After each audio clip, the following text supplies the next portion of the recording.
In favor of preserving choice in Vehicle Purchases Act, which is legislation I'm leading with the gentleman from Pennsylvania's 13th District, Florida's 12th District, and California's 23rd District.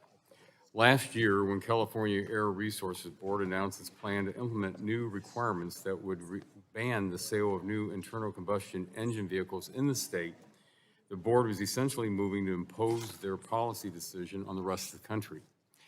This is due to the fact that at least 17 other states are bound to follow California's Clean Air Act standards.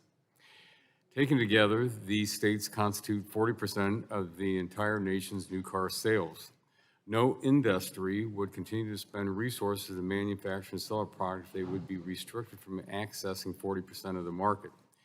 This truly makes this a national issue.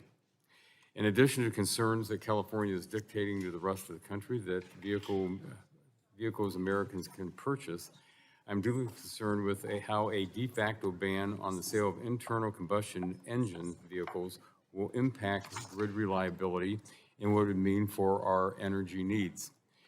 If the goal of California's Air Resources Board and the U.S. EPA is to pursue an all-electric vehicle fleet on our roadways, then we're going to have to generate higher amounts of electricity.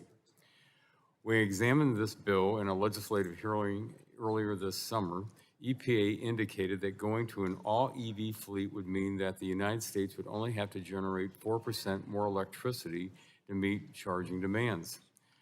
However, when the Energy Information Administration looked at this question in 2019, they indicated the U.S. would need to generate at least 20 to 50% more electricity to meet the needs of an all-EV fleet. It would behoove policymakers, both at the state and federal levels, to make sure they have their numbers straight and understand what is reasonably possible to accomplish on the power generation front before mandating these types of policies that are based on ideological desires. To build on the electricity generation question, the officials pushing an all-EV fleet are also part of the same group that want to transition to using only renewable energy, which is intermittent power.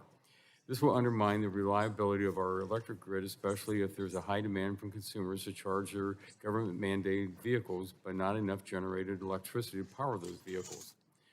We need to pass H.R. 1435 to ensure all Americans maintain their ability to choose what vehicles they want to drive, to keep energy prices low for struggling families, and avoid straining the critical infrastructure like our electric grid.